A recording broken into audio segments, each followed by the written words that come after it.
BFM Business, Good Morning Business, l'interview.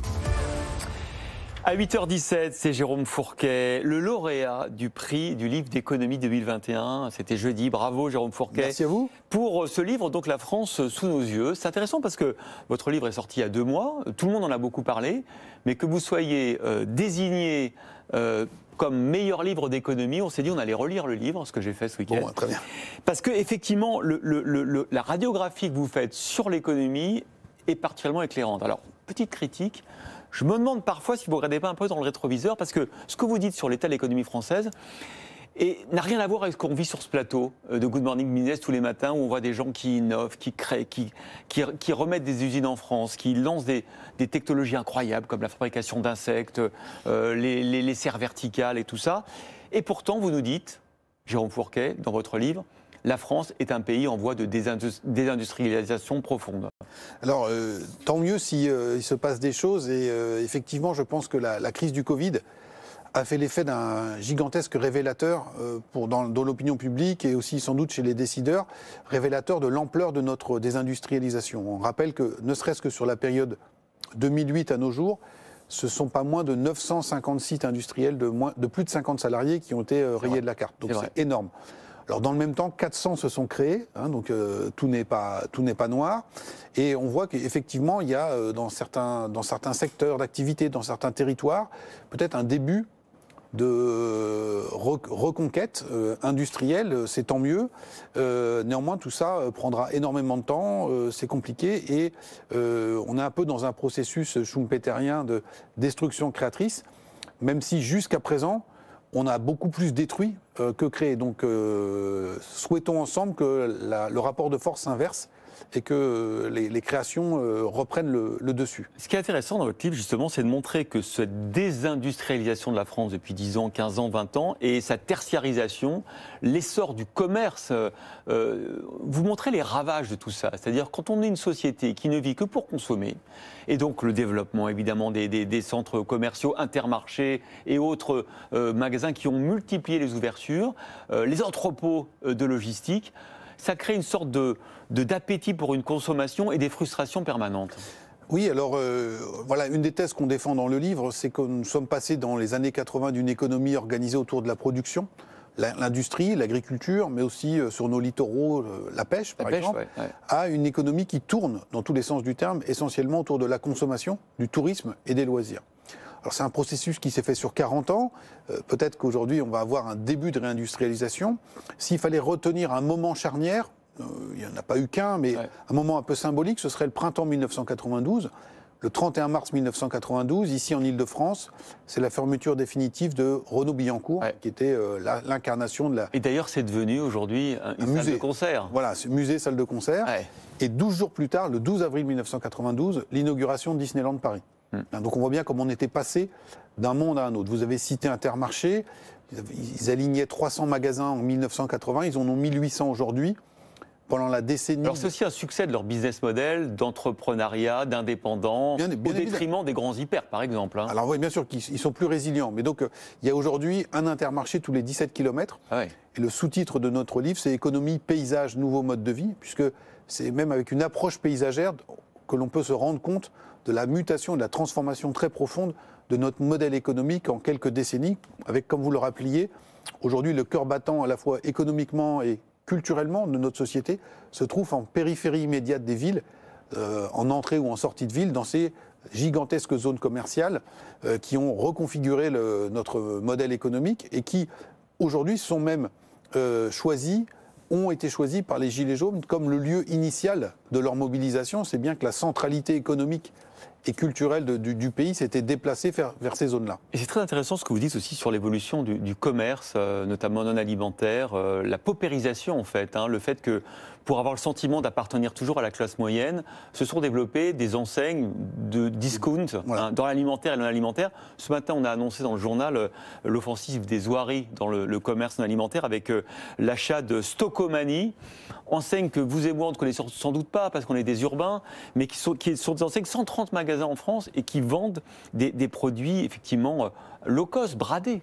Alors effectivement, une autre thèse qu'on défend dans ce livre, qui est liée avec la précédente, sur la qui parle de désindustrialisation, c'est ce qu'on a appelé, d'un terme un peu technique, mais qui se comprend assez aisément, c'est lui de la démoyennisation. C'est avec à la fois vers le haut, une montée en gamme pour satisfaire le haut de la classe moyenne qui eh bien, se premiumise, comme on dit, avec des enseignes type Monoprix dans le cœur des métropoles, et puis une démoyennisation beaucoup plus importante quantitativement par le bas, avec un désarrimage du bas de la classe moyenne. Et pour répondre à ce désarrimage du bas de la classe moyenne, on a vu se mettre en place ce que nous avons appelé un marché secondaire, à partir de la fin des années 90, fin des années 90, avec le hard discount, les enseignes comme Aldi, Lidl, les déstockeurs, les soldeurs. Alors vous avez parlé de stockomanie, on pourrait évoquer Noz. On voit aussi comment un acteur néerlandais qui s'appelle Action commence à mailler le territoire. Ça, c'est pour le grand commerce, si je puis dire.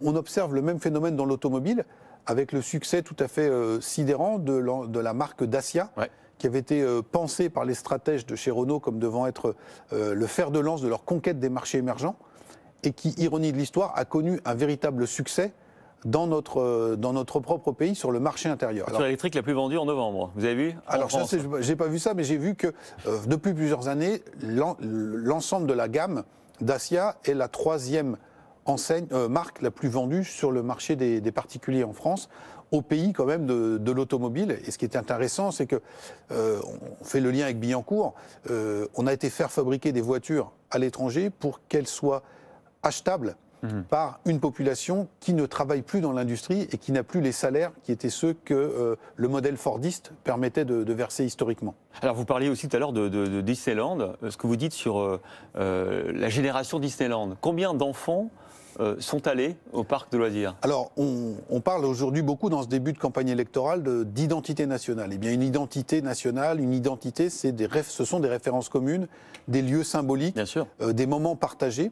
Et donc, si l'on s'intéresse à la génération qui est née à partir du moment où Disney a été ouvert en France, ou qui sont nés après, c'est ça à peu près. 92. Donc on a à peu près une population, si on prend à la louche les moins de 35 ans, les 18-35 ans, 3/4 d'entre eux sont allés au moins une fois dans leur vie. 3/4 d'entre eux. Au niveau national, que vous habitiez à Brest, à Perpignan ou à Calais.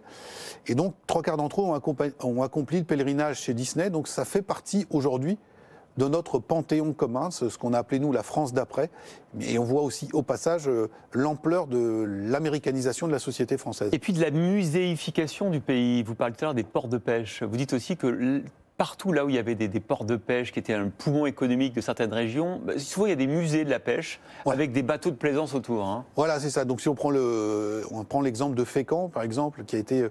Vous vous souvenez de la fameuse phrase de Gaulle, Pécamp, port de pêche qui entend le rester, etc. Donc on est à la fin des années 60. Le dernier bateau qui va pêcher la morue à Terre-Neuve part en 1989. Donc c'est pas si lointain que cela. Non.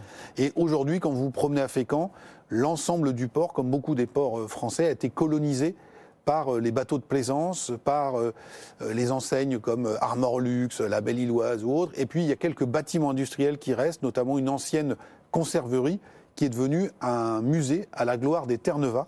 Et donc on voit comment, là aussi, le modèle économique a bifurqué en l'espace de quelques décennies seulement. C'est ça qui est assez stupéfiant. Alors vous parlez aussi de l'économie de la seconde main, de l'occasion. Alors moi je pensais que c'était quelque chose de très positif, ça contribuait effectivement à l'économie circulaire. Il y a les deux. Et vous vous dites oui, mais c'est aussi un marché pour, encore une fois, permettre l'accession à la consommation à des gens qui ne peuvent plus acheter du neuf. Voilà, ou qui doivent faire de l'arbitrage.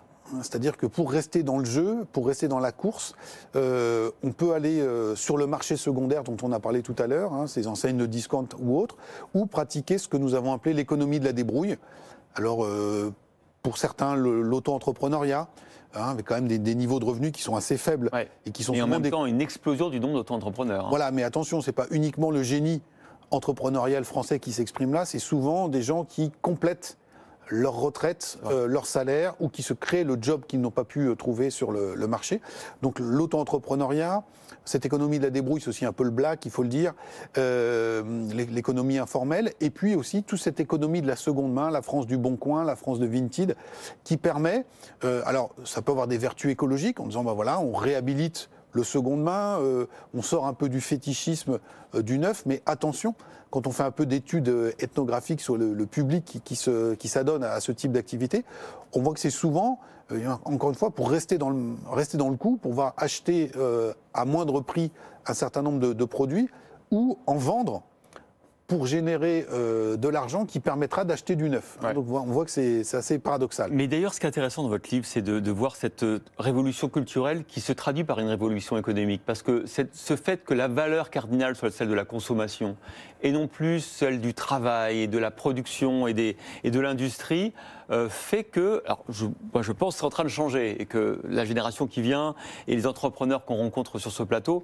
sont peut-être en train d'inverser la tendance. Mais jusqu'à présent, c'est vrai que cette société de la consommation a nuit à l'industrie française, quelque part. Alors, c'est la société de la consommation, du tourisme et des loisirs. Nous, on entend beaucoup aujourd'hui, notamment dans la période post-Covid, la semaine, c'est ce qui est entre le week-end et les RTT. C'est ça.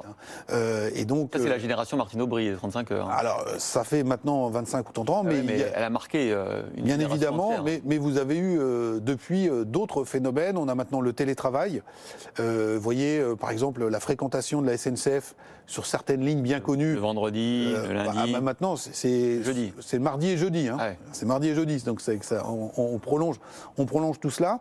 On a parlé tout à l'heure de Disney. Si vous prenez un département comme le Loir-et-Cher, bien connu du fait d'une célèbre chanson. Aujourd'hui, la locomotive touristique principale, ce n'est plus le château de Chambord dans le Loir-et-Cher, c'est le Zooparc de Beauval. 1 500 000 entrées. Donc on voit que des destinations ont été créées ex nihilo sur cet univers des loisirs, du tourisme et de la consommation. Et on a vu aussi sur votre plateau comment, lors des premiers confinements, l'État et le gouvernement avaient été au chevet de la filière touristique, qu'on appelle aujourd'hui industrie touristique, pour signifier un petit peu le poids qu'elle a acquis dans notre modèle économique. Voilà, pour comprendre les ressorts sociétaux et moraux de l'évolution de notre économie, le livre de Jérôme Fourquet, co-auteur donc de La France sous nos yeux, prix lauréat du livre d'économie. Bravo. Merci à vous.